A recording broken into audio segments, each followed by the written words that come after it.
Exciting surprise to me that the first person I saw walking through the doors was Derek, who I knew when I was a student at Berkeley.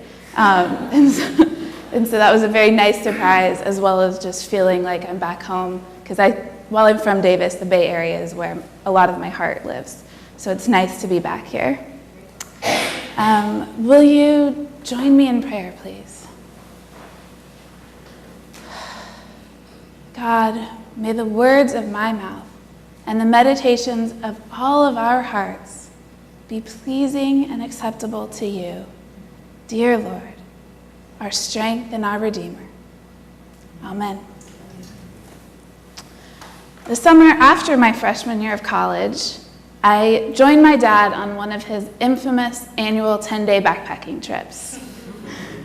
The ones that I'd sworn as a child I would never go on. As soon as finals were over the semester, I had jumped into 3 internships for the summer. And after spending a summer helping people, I felt like I have done my good deeds for the summer, met my quota, and I need a vacation before I go back to school. So I thought, what better way to go on vacation than a somewhat strenuous trek through the mountains for 10 days. And in the wilderness, there was the added bonus that there was no one out there that needed help. About a week into this trip was a really particularly exhausting day. And I say that my dad's trips are infamous because all days are always exhausting. But this one stands out. It was one of those days where it felt like the entire day was spent hiking up a steep hill in the direct sunlight in a lot of dust. And so we got into camp kind of late, and by the time we'd reached the lake, found a nice place to camp, set up camp, it was too late in the day to go swimming. So we were hot and sweaty and dusty, and I just wanted to relax. And I'd been carrying around in my back this novel. I love mystery novels.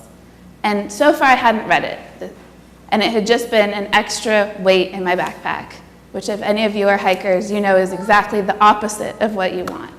So I thought, well, if I can't go swimming, at least I can find a nice grassy place, looking over the lake, and read this mystery novel.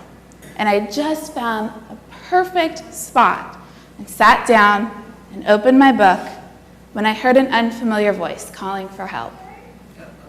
Exactly.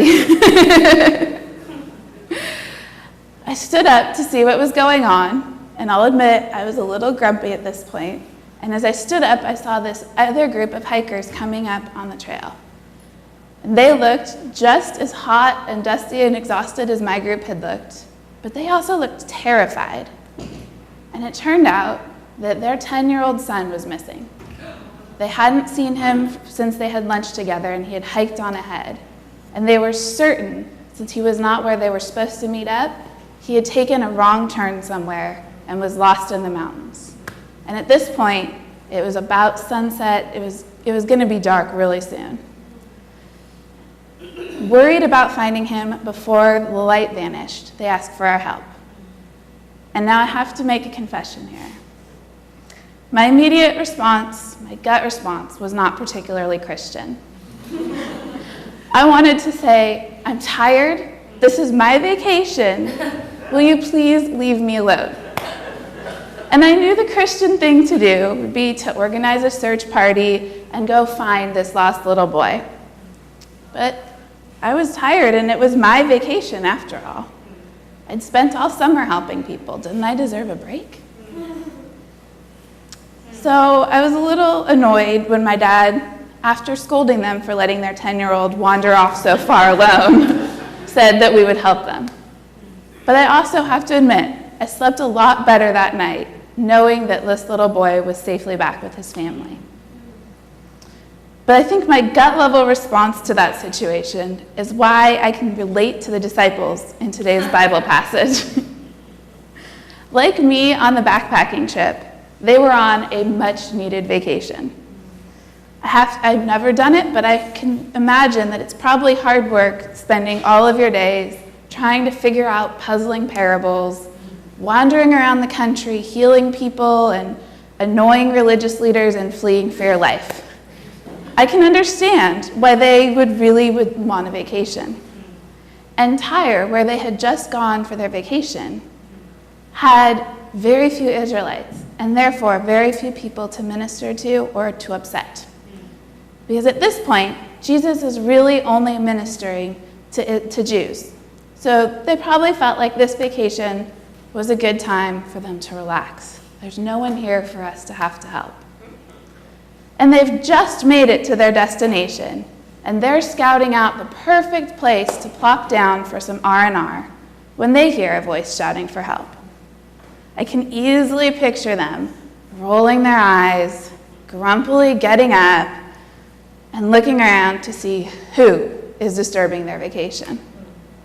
And just like me with the hikers, their initial gut reaction is to just send this woman on her way unhelped. And it seems actually that this is Jesus' initial reaction too.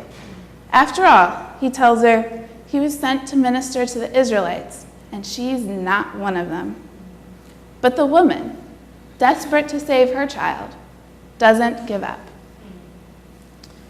At this point in the story, I'm a little uncomfortable already with Jesus just kind of brushing off this woman's request to save her child. And then comes Jesus' second retort to this woman.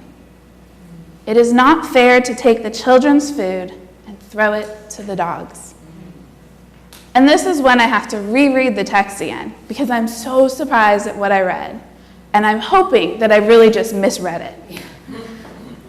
But, because Jesus really couldn't say a derogatory slur to this woman, right? I mean, it's Jesus. But it's still there in the text. Jesus compares this woman to a dog because she's not Jewish. And so off I run to the biblical scholars to see what they have to say about this, desperate for them to tell me that I completely misunderstood what was going on. One scholar suggests that Jesus was just testing this woman's resolve, making sure she really, really, really wanted to save her daughter's life. Much like politicians often try to complicate the process for qualifying for need-based assistance programs, forcing folks to humiliatingly prove just how desperate they are for aid before getting the meagerest of assistance.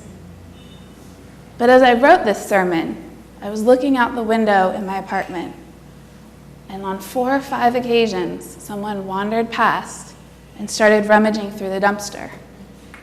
And not one of them looked like the image of poverty or homelessness in my mind. In fact, they looked a lot like us in this room, like they were making it.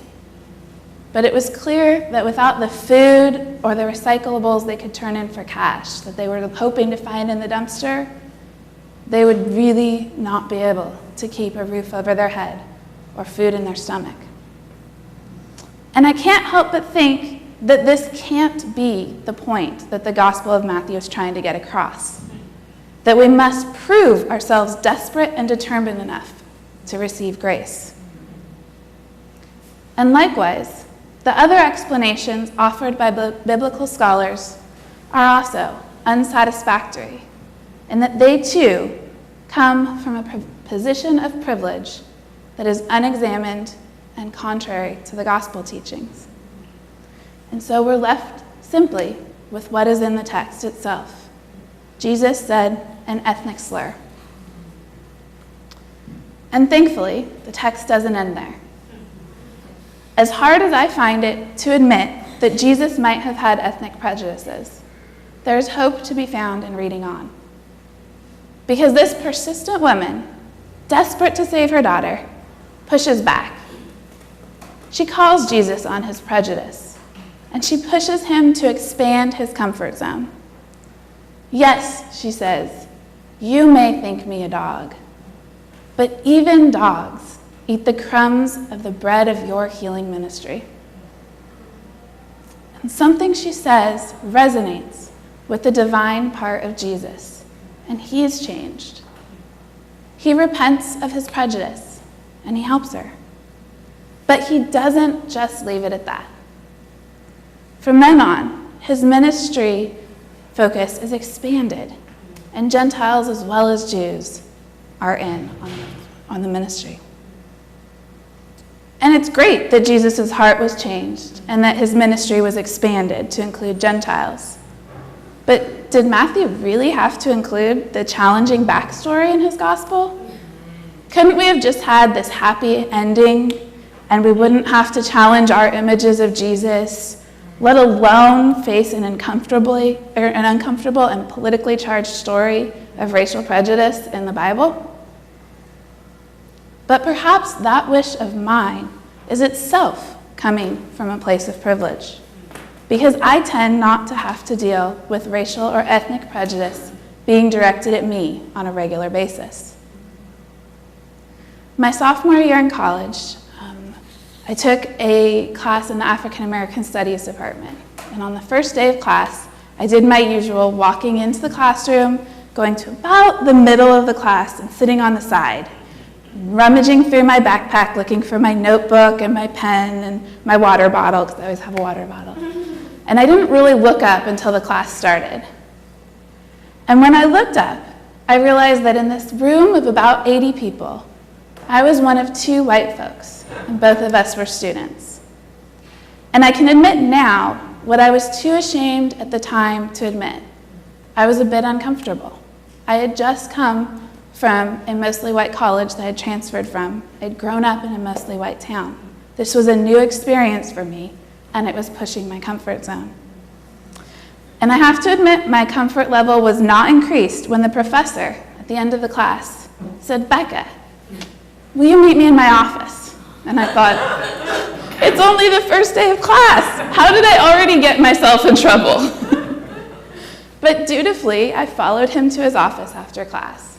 And he asked me a few get-to-know-you questions. What grade are you? What year are you at school? Why did you take this class? And things like that. And then he asked me to pull out the syllabus. And he turned to the all-important grading section.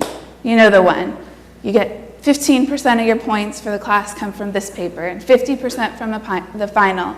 And he pointed to the typical 15% come from class participation. And he said to me, he said, "Becca, usually to get this 15%, a student has to talk in class. They have to actively participate in discussions and contribute." And he said, "But that's not the case for you. Your job is to be quiet all semester. You are to sit there and to listen and to hear what's being said and to not talk." And I was a little confused, but also relieved. I was like, I can listen and easily get my 15%. And I said, "I'll do this." And I left. And as the semester went on, I listened attentively as student after student shared their experiences of racism, both on campus and off. And without the opportunity to talk, I was unable to be defensive or to only half listen as I formed my reply. I had to really grapple with what they were saying, and something in me began to change. I'd always thought I'd understood and been aware of racism and been an advocate of racial equality, but I began to realize I hadn't really gotten it before.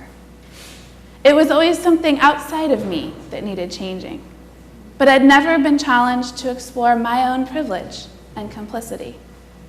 And I could easily remain ignorant of many things simply because they had never personally happened to me, and I therefore had a choice about whether I went to seek out knowledge that would make me uncomfortable and that would challenge me. And I have to admit that I find it a bit reassuring that Jesus also had to have this eye-opening experience on vacation to challenge his own assumptions and prejudices. If even Jesus had prejudices that had to be confronted, then it seems a bit easier for me to stop being defensive of myself and start doing the hard work of eradicating my prejudices and confronting my privileges. And all of us, no matter who we are, will have privilege over someone we meet, whether it be due to race or gender, age or ability, economic status, sexual orientation, the list goes on and on. And like the woman asking Jesus for help, we will all also face some sort of prejudice directed at us, whether it be due to race, gender, class, age, ability, sexual orientation, etc. And like her, we must also push back and not allow prejudice to go unchallenged or privilege to go unexamined. So ultimately, I'm thankful to Matthew for including this difficult story in the gospel, because we all have work to do.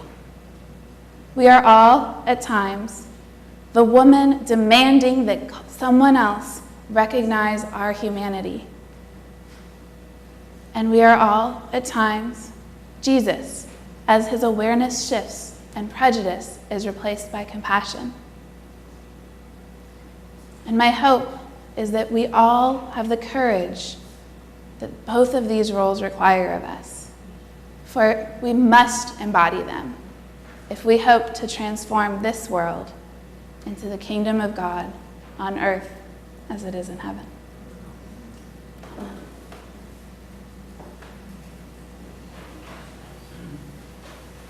I invite you to take a deep breath and allow the Spirit of God that